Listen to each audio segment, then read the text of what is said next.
we deal with application security. This is the objectives of this class. So by end of the session, what are we going to take away, and what are the things we'll be learning from the session? We generally talk about what is an application security and why the application security is essential. Also on the web application security testing approach, web application security methods securing it. And also we talk about OWASP. OWASP, it's a Open Web Application Security Project. OWASP has a long history. It started by 2001 and it's almost 18, 19 years old, and it has major contribution to the web security, and it offers multiple projects. Even the OWASP ZAP web vulnerability testing tool, which is freely available, and it was developed by OWASP and supported to us. By end of this module, we'll be also talking about the software development lifecycle security. So the security essential SDLC model will be using OWASP SAM. The OWASP SAM is a software assurance maturity model. And by 2017-18, we got SAM, OWASP SAM 1.5. Right now we have OWASP SAM 2.0. So what is basically application security? Application security is nothing. There is no starting point, but the application security should be available on all the phases of the development or all the phases of application. So not only from the designing level, will be also in the development phase. The application security will be also in the deployment phase, after deployment in the upgrade phase, and also in the maintenance phase. So any cycle of an application, the security will be available. I mean, we need to be more careful and we need to be concerned on the application cycle. So the application security is not only finding bugs and fixing it, it also the preventing vulnerabilities on any life cycle of the application. So this module is especially concentrating on the application level security. In this session, we'll be dealing more with the web application, not on the Windows-based application, Mac-based or Linux-based application. Everything we deal more, I mean 90%, we learn the vulnerabilities about web application. Because today we know that not only the web browsers, even the smartphones become a medium. So it obviously needs to communicate with the web server, and the response should be received and processed. And that can be done by a browser or an user agent. Similarly, even any Android app are mostly developed in a native Android language, but still HTML5 or HTML based applications are supported by Androids. So these are a simple web application which are installed on the Android phones, and these applications will connect to the remote server, same like the browser and a web server, client server relationship. So the browser agent, the user agent is same as the Android application.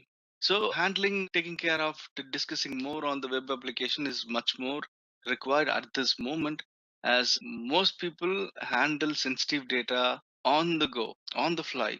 They always use their mobile phones, smartphones, the laptops, iPads, etc. So the web application needs to be secured, and we need to be concentrating and well aware about the vulnerabilities commonly available on a web application, and what are the ways and what are the steps we prevent it. So it's we have seen the importance of application security. Let's move on to the perspective on the approach towards the web application security. So let us have a look on this picture. This picture, what this gentleman has on his hand, it's a iPad or it's like a micro surface computer, whatever it may be. It's a portable handheld device which lets him connect throughout the globe.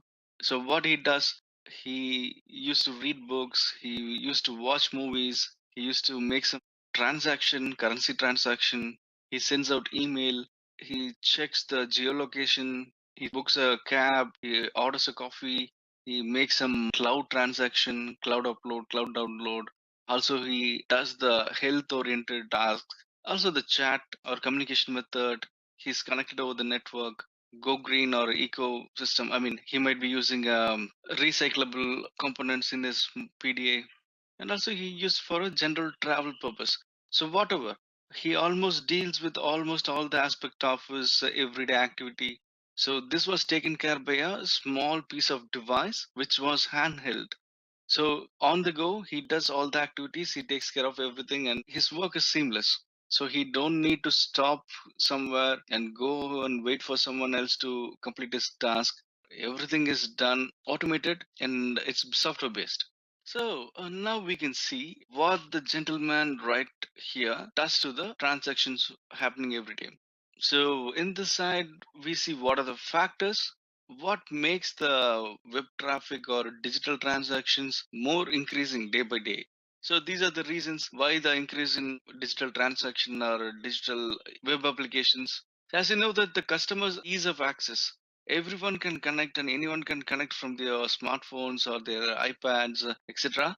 So it makes the transaction easy for a customer. So the increase in customer base of any service is day by day. Today, in the modern world, what is a business email address? A business email address is simply a Office 365 account. Most of the companies are migrating to Office 365. Even my email address is an Office 365 account. So when Office email account is compromised and it was hacked, what are the services a hacker can use? Any service and every service which are connected to the email address will be hacked. Corporate email address is your login for, entry point for your enterprise. You may work in HCL, you may work in Wipro, you may work for Symantec, you may work for McAfee, you may work for Norton, you may work for Deloitte, Entity Data.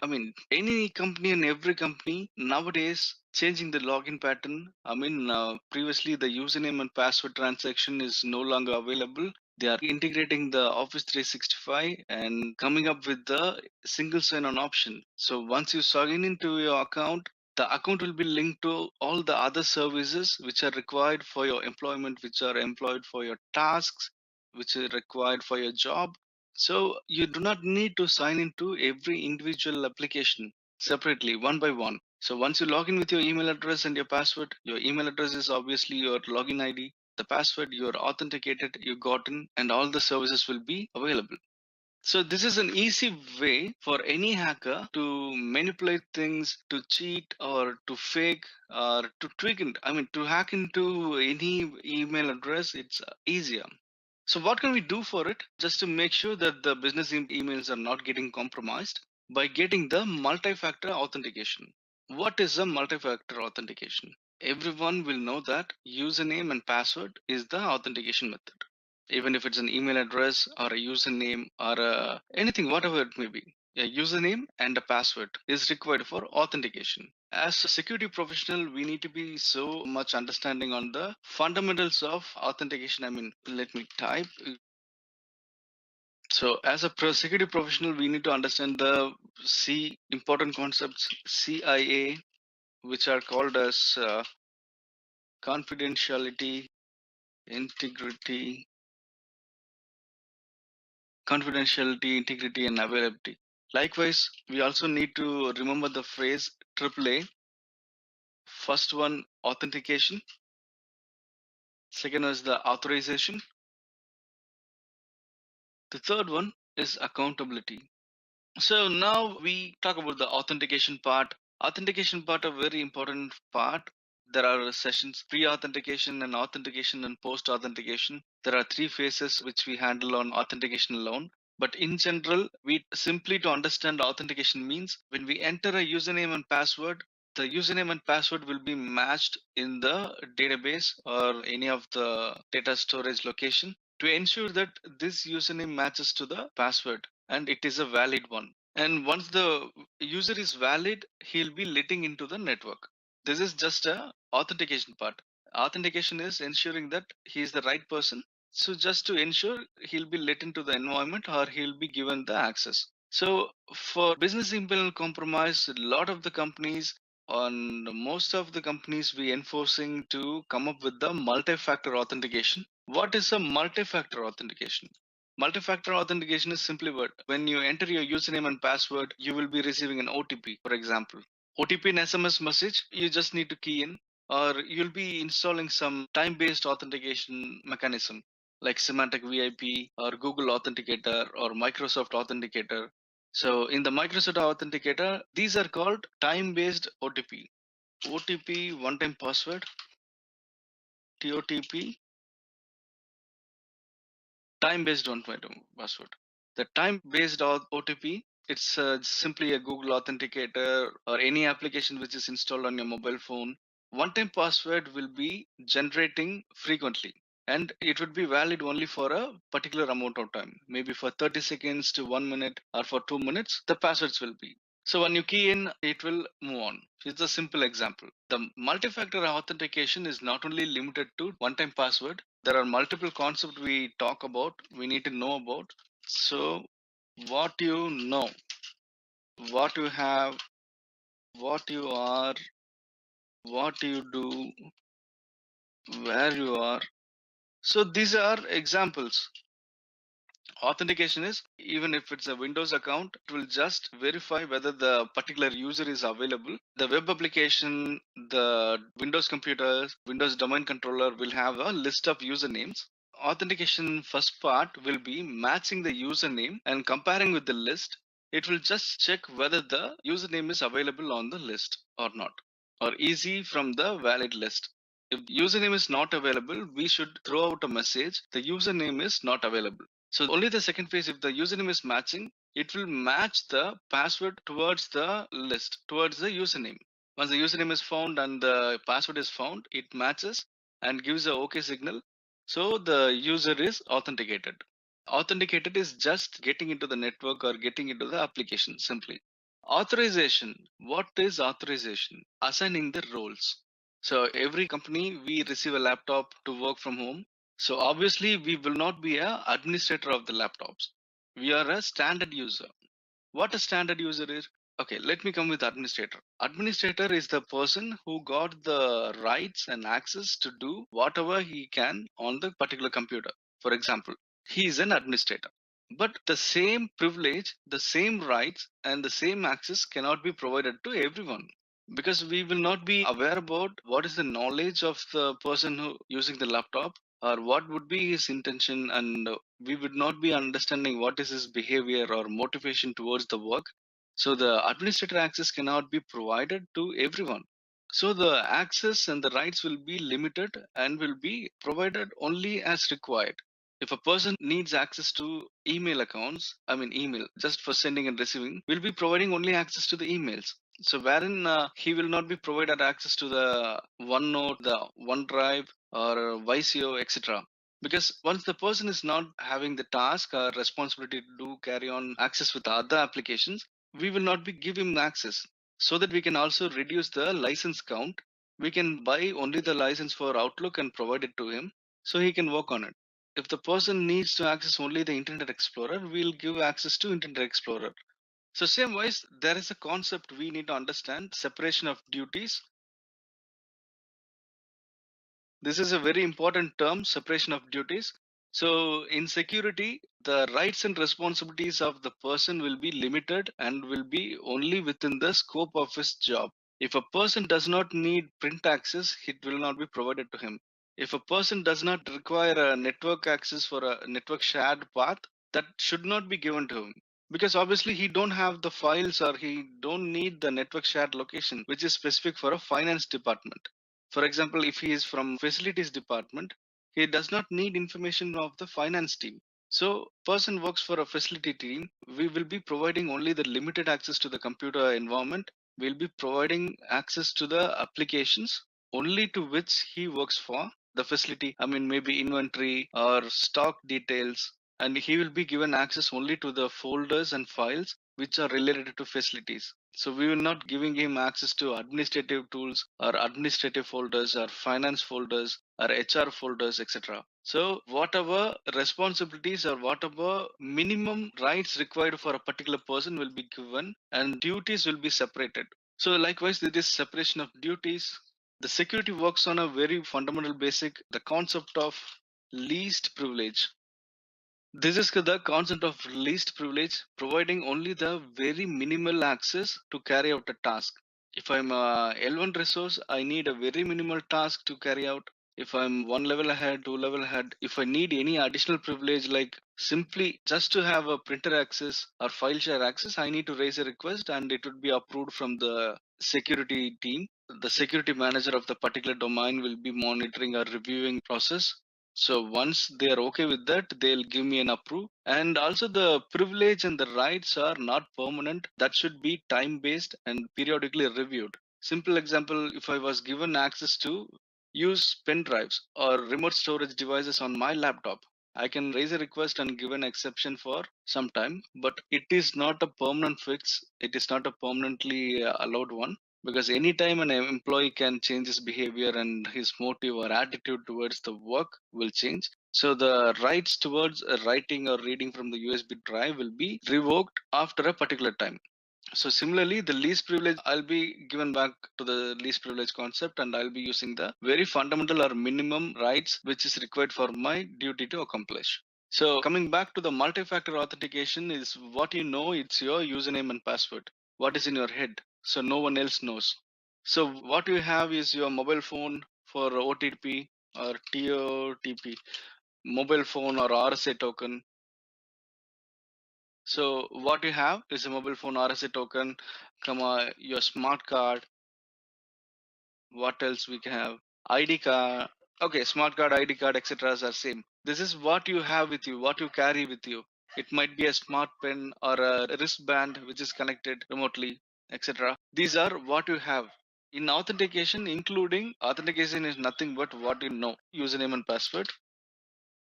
This is the fundamental authentication method. Along with that, we'll be adding one more level of security. That is one more level. What you have using a phone or OTP, what you are. What you are typically is your fingerprint, your iris, your palm scan, face scan, face recognition, etc. What you are, typically what you are, even your blood group, even your fingerprint, iris scan, palm scan, facial scan, everything is comes under what you are category. And what you do is your signature, your heartbeat, etc. And where you are is approximately the location of your presence. For example, when you are connected, your smartphone becomes a key. When you are in a particular geolocation, your smartphone becomes a key to your house. You can just show your smartphone, your door opens. Because this feature is already available, geofencing. And also one more thing, we can also trace the IP address to retrieve the location. IP address to physical location. So when you log into your web page, simply what is my IP? These are called geofencing. So right now I'm into Mountain View, California, Google LLC. This is my place where I connected from. This is my official network. So where it says Mountain View, California, and we can restrict the people from entering the location. We can configure the feature, configure the rule set to enable just let the user into the network only if they are from Mountain View, California. They are from rest of America or from rest of the world, do not let them in. And also we can specify the location, just let users from India, block all other users. This is also called geofencing. Geofencing is geographically we'll be fencing the environment, we'll be blocking it. So let's move on to the slide. Now what happens? In the slide, same the hacker. This is the web application, what the user comes in, the competitive advantage and digitalization industry goes. These are the various factor pulls the customer, draws the customer to a single web application. So multiple factor pushes the customers to use a service. But it is very easy for a hacker who sits somewhere, who hides out somewhere, and his job is just to hack into the web application and to make advantage of the incoming traffic. He make use of all the visitors who visiting a page. There are multiple tools to calculate user traffic. So when we go with Alexa, it's a web traffic monitoring site. We can see how many visitors. So these are the top 500 sites.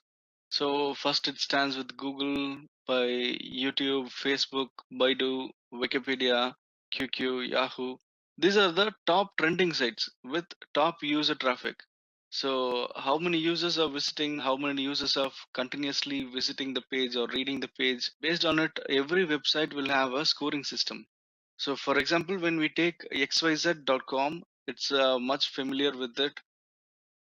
xyz.com has a traffic of around 100 users a day. We go with a simple example. When user compromises the system, he can make advantage of all the 100 users. It's unique. When it comes to a month, it comes around 3000 users. 3000 users equal to 3000 unique identification, 3000 unique information of the customer, 3000 unique credit cards, 3000 unique credit card payments or online transaction, whatever. So when a site is compromised, obviously, I mean, the hacker can make use of the identity of the customer to get anything. I personally got an experience last month because I received an SMS from IIFL, which seems to be a loan company. I received an SMS stating your application is processed and I am successful and your loan will be processed shortly. I just thought it was a spam, but when reading into the message, it seems to be authentic, and I tried finding IIFL on the Google. I mean, mostly I will not recommend Google. I personally prefer to go with DuckGo. So checked with IIFL team on it, and I logged a complaint stating that actually I have not made any application for a loan, but I still received a reception. Initially they said it's just a customer care. You have to try with a different number. When I tried providing the reaching the different number, it just rounding. I mean, it backs and forth with the IVR message. I'm not able to talk to any of the representative to lodge a complaint. So later I called back to the original customer care number, and after some struggle of explaining him, and after raising my voice and being somewhat irritative, I mean somewhat irate to the customer representative, he transferred the call to his manager. Later I explained the situation that I have not applied for a loan, but it was logged on my name. So later he confirmed everything and he canceled the application. Even for anyone, because I would be more secure, I would be more conscious of data. So even when you search for me on a Facebook or LinkedIn, it would not be easy for you to identify me or search me, because I tried to minimize the information about myself, exposing my information. You can obviously search for Karthik Shankar. You'll be getting my name. You'll be getting visibility to the information to I am, but it will not be so extent. You can just get a basic information. I don't have the habit of posting personal stuff over internet or everything. I always try to clean my information which are out of reach of my hands. In this scenario, someone else got my identity information and lodged a personal loan or some loan from a different company. This was shocking. So what happens to a regular person? When we post a message on a social network or email or LinkedIn, obviously people have a tendency. I mean, I'll create a post, get you jobs in United States of America, Dubai, Singapore. Just send me your resume with complete information, your contact information, your education certificate. We will not think for a minute, take a look to investigate who was the person is, was the post relevant, was it genuine. We'll be just getting the documents, I mean getting the resume updated with all the information. We'll be including the personal address, telephone numbers, PAN card details. If it's a abroad job, we'll be mentioning the, I mean, passport number, whatever. We'll fill everything and send it across to someone else. And also, if they require, we'll be having a sending them a photocopy of your mark sheets, ID proof, address proof, everything. So we are being a victim of cybercrime day by day without knowing. So these are the information which are goes back to the hackers, and that can be used and manipulated in so many ways that needs to be taken care. Okay, security is everyone's responsibility. It's not only the security the company's responsibility, not only the government's responsibility. It's our responsibility to take care, make sure that we secure the data. So what are the key takeaways from this session? So the migration of digitalization, what is it? It gives a business high competitiveness towards the competitors, and also it provides less cost effective and easy to manage, and the customer can be reaching the business from anywhere. So also the risk becomes increased as the internet connected things, I mean internet of things, were increasing day by day. So there were a couple of scenarios where it happened on a reputed casino, which is a well-known casino, which was hacked just by a water tank, I mean fish tank, which was connected to internet. So every network is secure. When a casino is dealing with large amount of cash, large amount of visitors, you know how the security would be. The digital surveillance and the physical surveillance, everything will be that much secure, and even the people secure physical security will always have some guns and staff to have the secure. But that was the security of the casino was compromised just by a vulnerability on a fish tank which was connected to the internet. So likewise, we connect smart LEDs, smart bulbs. So whatever comes in, we connect to the mobile phone, we connect to the network, we connect to the TV. So it goes on. So securing Internet of Things is a complex and more challenging things for us now. So almost all the industries, not only healthcare, not only the entertainment, not only the military and defense is already digitalized, but they are in an intranet. They didn't come into the internet publicly, but they have already digitalized and they have much more higher technology what we use in civilian network. So almost all the companies have become connected. So you might also seen some example of what exactly real internet looks like. Okay, for example, we see this because this is the image which floats around the internet. The peak of the ice, what you see above the layer, above the water level, that is the known internet, known network. Any computer or any information which is available to the public, which are search engines are simply they use robots or they use spiders. Those bots will crawl into the web pages, websites. When they crawl into the website, what happens? They'll collect the information and they will be indexing. There will be a ledger index for everyone familiar about index. When someone types in search for noodles, it will be searching in the nearest restaurant which offers noodles and it throws the output. So likewise, the search engine in the background keeps on crawling to all the web pages, all the websites which are visibly available. And that too, we use a meta tag and robot.txt. Robot.txt, it's a file in which we'll be having the information about website. We give the sitemap information out to the search engine so that whenever a person searches, it will throws the information which was indexed by the search engine. So the top part, which is a web page search engine can crawl. This is only the web pages which are search engine crawled and thrown information to the public. So what is invisible? The databases, password protected sites, federal sites, countries, intranet, message boards, forums, classified information, etc. There are lots and lots which are available inside the network. Now the IP address which I'm connected publicly 35200 etc. This is a public IP address. I'm connected to a server which is remotely hosted, and this is an intranet.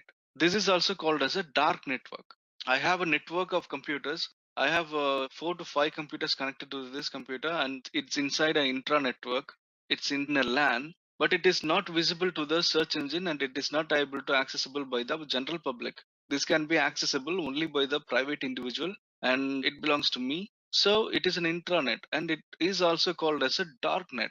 Okay, likewise, if I want to share some information to particular people, I can provide them information about the site and I can upload some documents and I can share some files only to the person which are intended to.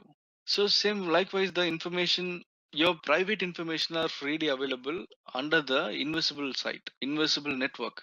So always it's our duty to ensure that the data is secured and we take utmost care of using the data, because the data which are getting leaked, which are getting exposed to public, are during the data on transit and while the data at rest.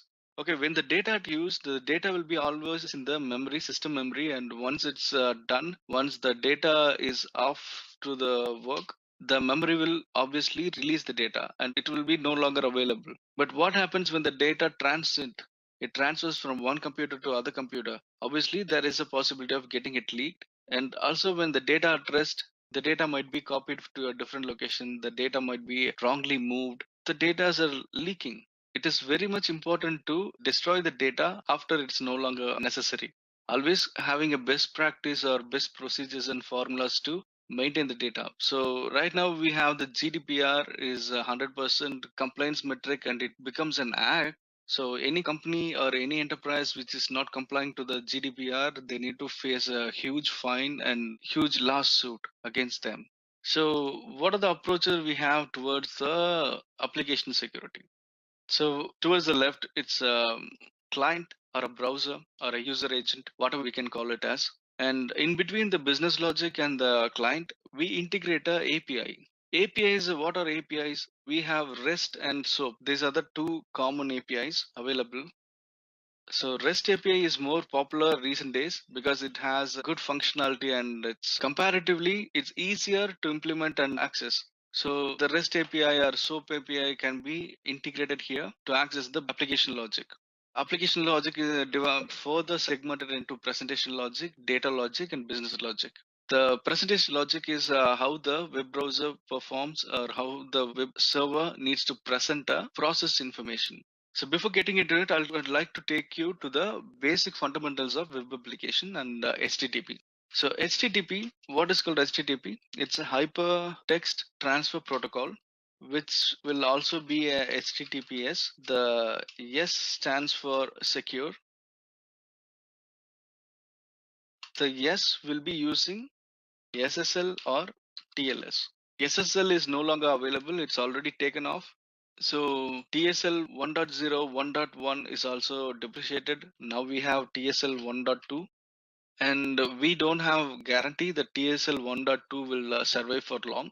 We already have TLS 1.3 on works. So anytime TLS 1.2 gets compromised, we'll be immediately shifting to the TLS 1.3. Transport layer security 1.3. So we've yesterday seen we captured some data, network data from the demo session, and we found how the encrypted data package would be and how hard it is for a particular person to read the data. And also we captured HTTP traffic. Let me see whether it's available.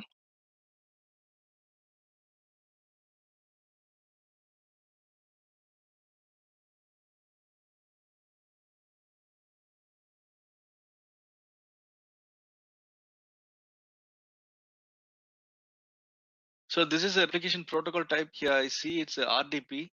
We'll filter it out with HTTPS. Okay, HTTP we can go, right?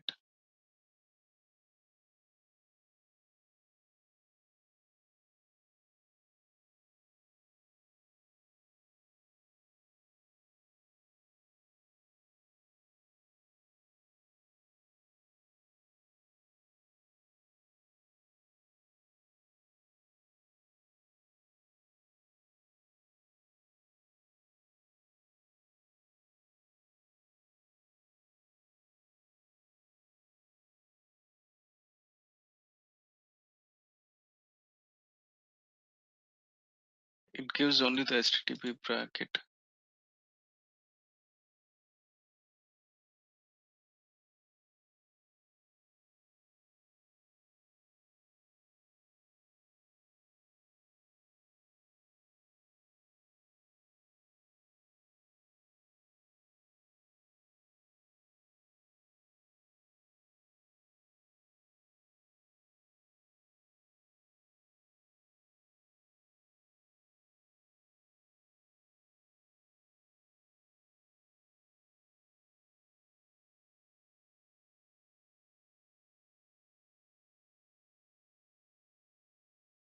Okay, it's not giving us the HTTP bracket, so we can capture it once again. So what you can see on the packets here, these are the protocol used by youtube.com HTTPS. So we captured fake multiple times. So this is how the packets would be, and this is how the hexadecimal equivalent value. We will not be able to understand what exactly the packets are, what exactly the packets sent to.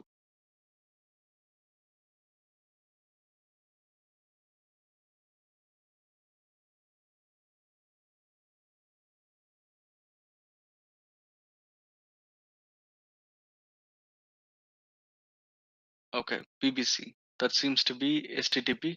Let's find out. Okay, start capture. I'll reload the page.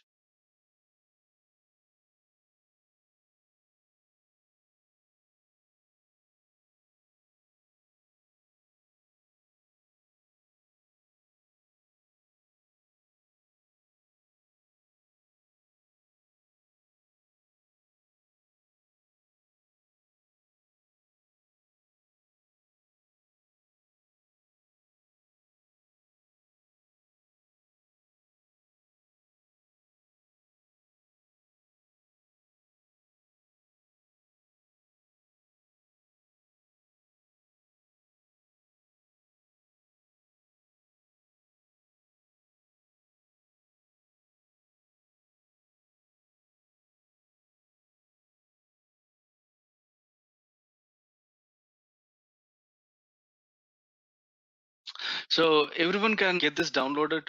This is called Burp Suite. This is not a Wireshark. That is a demo which is suggested by Edureka. So that's why I'm using Omnipresence. The software, that's a trialware because I'm not recommending it, but it was provided us to test on this session. It is better for us to use Wireshark to trace packets, traffic. I can give you an example of a Burp Suite. A Burp Suite is a wonderful tool, which is an application interceptor from which we can capture individual web traffic. We can manipulate data on the flow. So this is an important tool which is used by white hat testers as well as black hat testers to manipulate the web application traffic.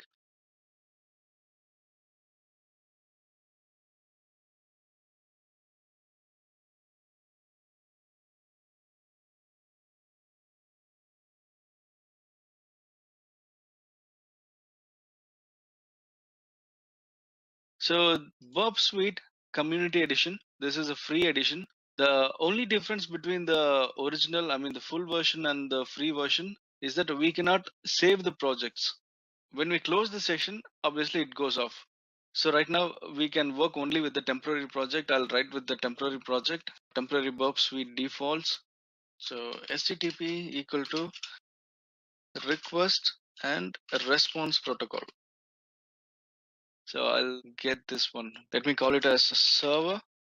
Let me go for one more smaller one. It's a mobile phone or anything. Smartphone. Okay. So we simply take it as a smartphone, which is user agent. We can call it as a browser, user agent, etc. So user agent, browser, etc.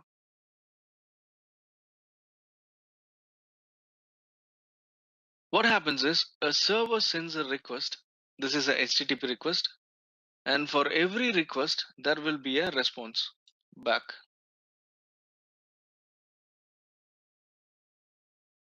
And the one cycle, for every request there will be a response, and the request and response are called as a HTTP transaction.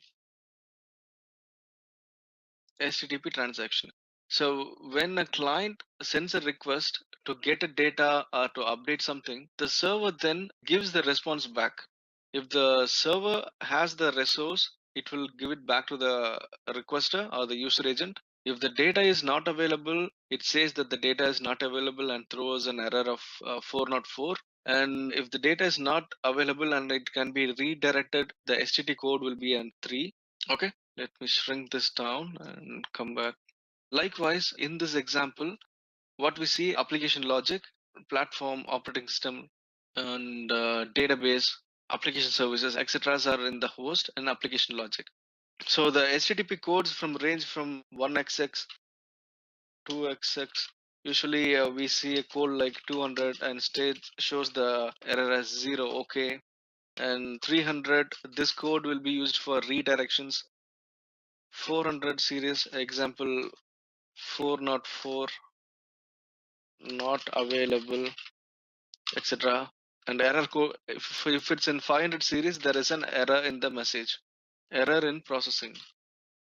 These are the 5 different codes. The error code will be always written as 1, 2, 3, 4, 5 classification.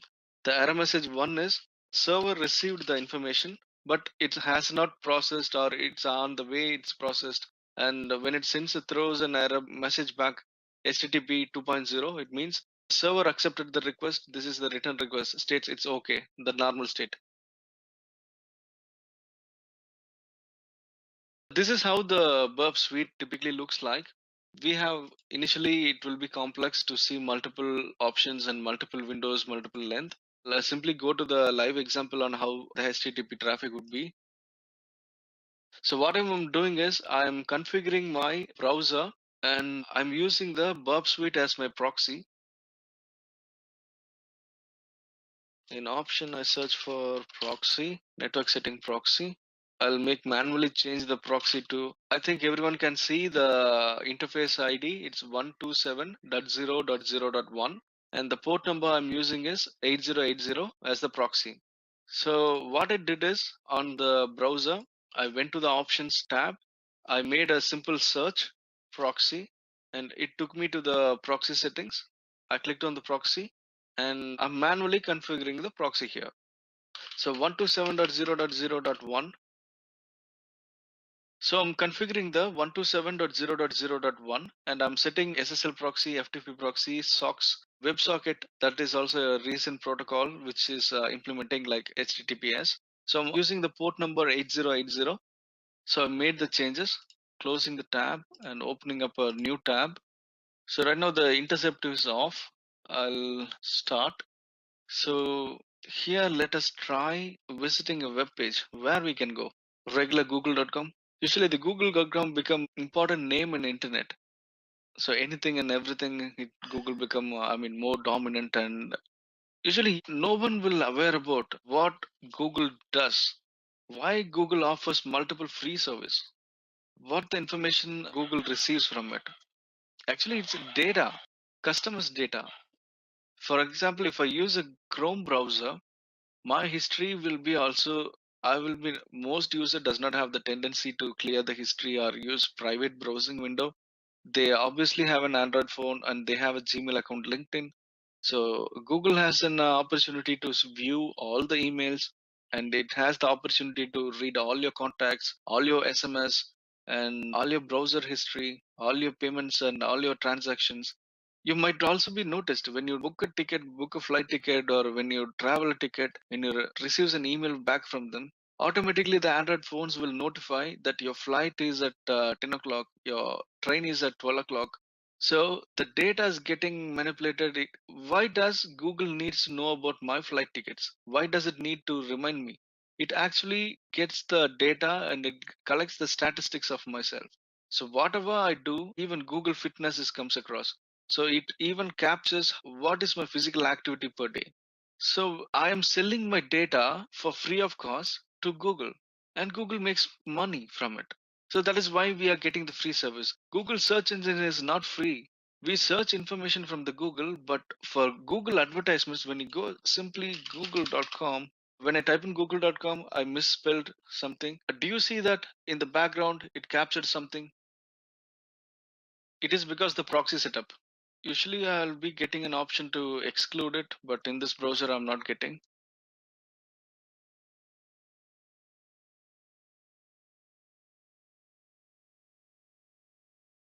Okay, let me try with the regular site. SSL, I need to configure something, I believe. ESPN.com, okay. Here I'll be getting the initial traffic. Let me reload. Drop, intercept off. So intercept on. Let me reload. So this is how web application traffic looks like. So what is the method? The get method. In HTTP, most commonly used methods are get and post. Get is to get something from the server, and post is to post or upload something to the server. So initially the first line, it's called get method. We sent a get method to under HTTP 1.1 protocol, and the host is equal to espn.com. The user agent I used here, it's Firefox, and it's supported by native Windows 6.3, Windows 64-bit, etc. And the accepted method, it's text or HTML, XML, XHTML. These are the methods the server will accept. And the accepted language is United States English. So what are the encodings available? What is the type of the connection? When I click on forward, the next information passes through. There was a valid cookie set. This is the cookie ID. So when I forward again,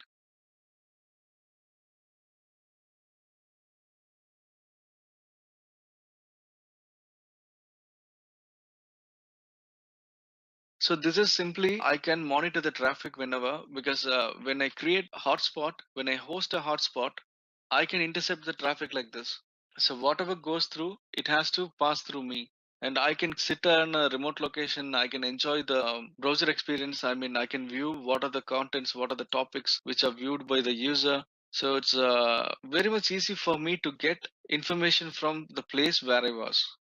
Let me also remove the proxy for some while.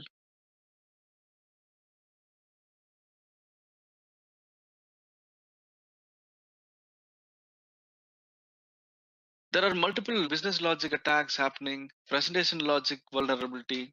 It's everywhere. Everything is freely available.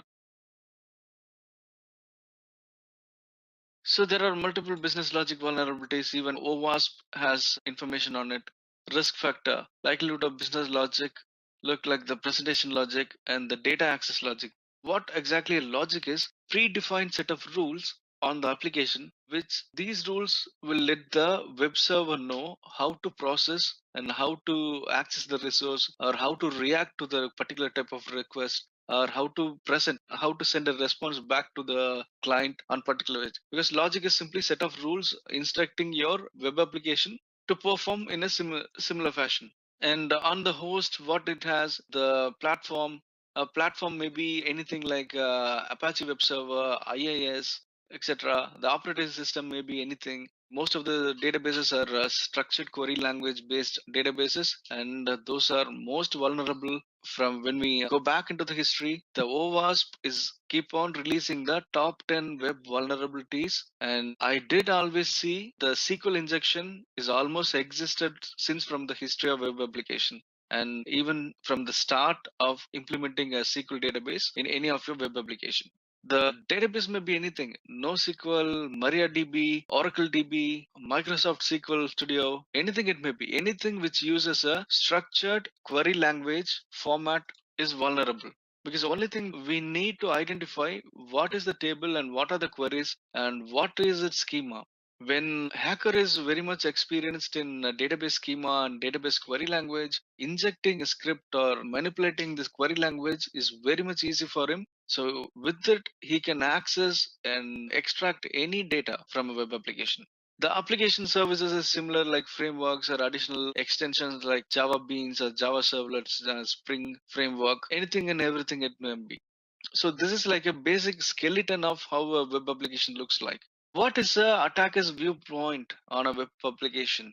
Web application usually vulnerable, not only the web application, the web application framework they use. What I actually see is getting a fingerprint of the web application and also the web application server. The web server is basically Apache, IIS, or any kind of web server, and the operating system in which the web server is hosted, and also what type of framework or what type of plugin, what type of features enabled in the web server, or what type of technology used on web server, and in which language the web application was written, what is the functionality and what is the purpose of the website. So as a tester, as attacker, I need to think on all the vectors. As a developer, he just need to write some logic, get some designing from the front end developer, and the back end developer need to work on it. Nowadays, even the full stack developers came in, they take care of all the front end as well as the back end task. They just develop an application, they test, they host, and they make it available for the public.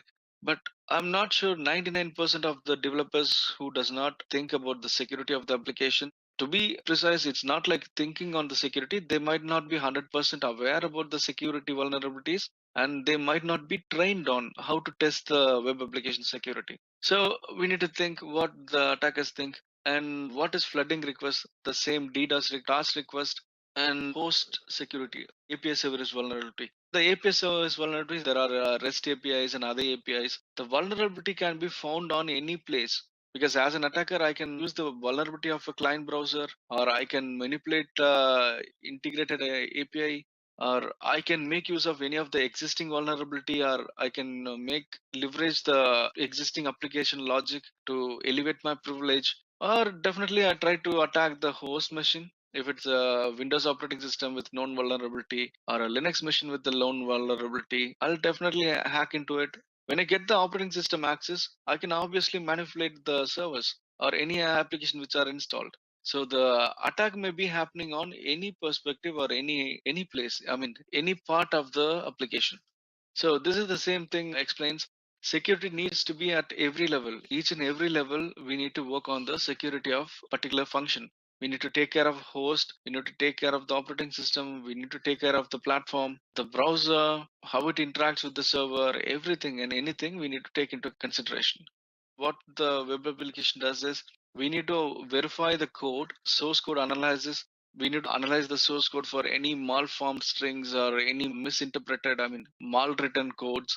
We need to run a vulnerability scanner on particular website before hosting it or even after hosting it to check for it. If it's in the database, we need to take care of the database security. We need to ensure that the database is properly protected. We can also host a web application firewall here and just before the web browser. It's just between the user and the web server. So the firewall will take care of the malicious or malformed incoming traffic. On the operating system level, we can install the endpoint security, antivirus, anti-malware, or any other suspicious process monitoring processes, HIDS, host intrusion detection system, etc. On the infrastructure level, we can secure the network. Network level, we can configure the ACLs. We can close unnecessary ports. In the server side, when we talk about the servers, when we host an Apache or AES, we just need the minimum required services. We don't need the complete suite. When our website does not have a shopping cart, it is unnecessary to enable the module which deals with shopping cart. Actually, my site is a personal blog. I don't need a shopping cart. The feature should not be installed. That should be disabled or uninstalled, or if should not be installed if it no means. As like the real physical security, the least privilege or separation of duties, the same concepts can be utilized, and only the minimum required and the very basic required functions to be enabled and configured. Usually, a web traffic will obviously use a HTTP traffic uses port 80 and HTTPS traffic uses port 443. So there would be a network firewall. We block all the traffic from all the ports. We allow only the port 80 and port 443. And if in case some of your administrator needs to log in on a particular port to access the remote console or remote web server access, we can configure any port. We can open just a single port that can be excluded and that can be also tightened. We make sure that the particular port can be accessed only from a particular IP address. So others cannot be accessing the particular port. We have 65,535 ports available. In 65,000 ports, it's hard for a attacker to scan the complete list of openly available ports of 65,000. So we can also configure when particular IP address is tried to communicate to us on multiple ports on the same time, we can block it. So logically, we can create rules. Introduction to OWASP. What is OWASP? OWASP is Open Web Application Security Project. That is an open organization that's open source. They contribute to web application security since 2001, almost close to 18, 19 years. The link owasp.org is freely available. You can also log into it. This is how the OWASP page looks like. And these are the flagship projects. You have a tool called OWASP ZAP. ZX Attack Proxy. This is similar to Burp Suite. By default, Burp Suite for personal use, it's free of cost. The same way, the OWASP Zap is also free of cost, even it's for commercial or for personal use. It's freely available from owasp.com.org. And also the OWASP developed multiple frameworks. The OWASP web testing environment, this will give you the tools and technology and what are the things that needs to be taken care for it simplifies the job of a web application pen tester. Dependency check, OAuth Shepherd, Juice Shop, these are the things you can freely roam into this site. You can often, we also will be talking about the security assurance maturity model. This is for the software development lifecycle and how securely we have to build an application. These are the things we tonight. So when we go here, when we download, there will be a file. So I'm downloading the zip file. Usually the OWASP SAM, the project will look like, it's like a questionnaire. How do we audit?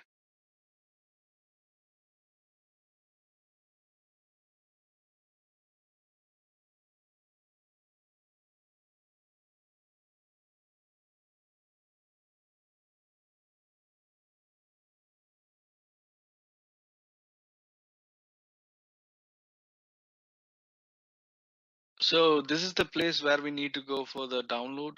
So once it's downloaded, we can go to the place and we can extract all. These are Excel sheets. Okay, let me try opening up with the browser. I'm able to open it with the browser. So this typically talks about what actually security assurance maturity model is and who are the contributors and what is the purpose of it. Generally, this deals with all the aspects, software developments, the governance.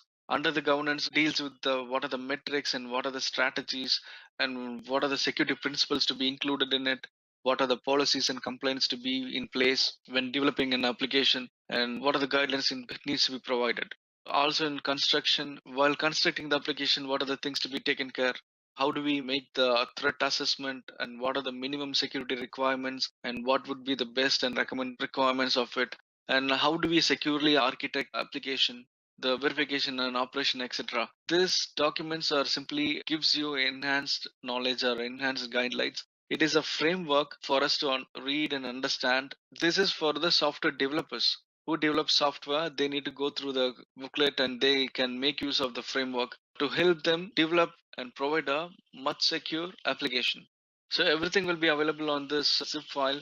Whenever you're free to go, you can unzip the files and you can view it. And it is not a complex thing. It is just a point by point basis. I can show you example on it. Oh, wasp image. Similarly, it will just look like a questionnaire pattern. It will give you the set of questionnaires where you need to enter yes, no, or not applicable, similarly to the ISO audit or any auditing factor.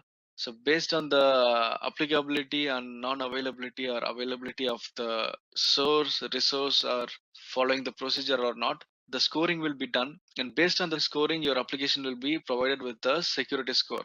Whether it's secure or it needs to be go on a revision or needs to be worked on separate areas or particular areas where the security has to be implemented or reworked. Example, like this image. Like this image will be having the yes no question pattern.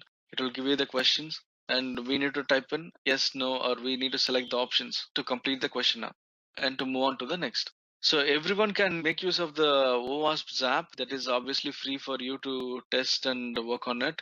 In OWASP, we have a testing guide, OWASP testing guide, which gives you step-by-step introduction or step-by-step procedure on how to learn application security testing. It will also give you the basics of testing methodologies and common mistakes what a developer does and how often the exploits are used and what is the severity of the vulnerability used. So the OWASP top 10 is also more common. They periodically, OWASP will be reviewing the commonly exploited vulnerabilities based on the statistics and also based on the community inputs. So 2010 we got an OWASP top 10, 2013 we got an OWASP top 10, and 2017 we got an OWASP top 10. On 2010, what we see is injection, SQL injection was existed. At the time, A2, that was cross-site scripting that was there. A3, broken authentication and session management, insecure direct object reference, CSFR, cross-site request forgery, security misconfiguration, insecure cryptographic storage, failure to restricted URL access, insufficient transport layer, unvalidated redirects and forwards. These were the top 10 vulnerabilities at the time of 2010 when this was released. Later on, again by 2013, it was released. Once again, re released with the changes. Let us compare. What was the difference? Okay, let us compare here from 2010. So when we see these three, the A1, the topmost attack on any website, that is still as injection. Injection is nothing but a SQL injection. So the level and severity is also retained same. There is no difference in SQL injection. Any application which were developed from long ago to till now and even in future, which uses a SQL database or structured query, incorporate structured query language in them, is obviously highly vulnerable and highly exposed to user data. And likewise, from 2010, topmost second vulnerability is cross-site scripting, but in 2013 it was in level 3, and now in 2017 it become seventh level. It was somewhat adjusted, it's somewhat manipulated. Developers were somewhere adapted and they were able to produce bit complex good secure application so that the cross-site scripting were not able to get in. And the cross-site request forgery is still available. On 2017, the cross-site request forgery is not available, but the newly added XML external entities, these were a new vulnerability identified, and this was added here. The broken authentication, security misconfiguration, these are keeps on repeating. OWASP just informs you about what is OWASP and what are the technologies involved in here. Okay, vulnerability scoring method. How a vulnerability is getting scored. So this is the pattern how it looks like. So when we talk on every vulnerability from now on, we can come to know how it was scored and what was the complete score of the particular vulnerability. The four different categories are threat agents, attack vector, security weakness, and impact. These are the four attributes which takes in care, and attributes are furthermore subdivided as under impact, the technically how impactful and how impacted to the business, security weakness, and whether it is continuously prevailing or is it easily detectable by the existing attacker, or even it's a detected attack or still not fixed. So likewise, it's a furthermore split it across an attack vector, whether this vulnerability is exploitable. Not all the vulnerabilities can be exploited. So when we are not able to take advantage of this vulnerability, it means that it's not exploitable. So the scoring will be low. Thank you.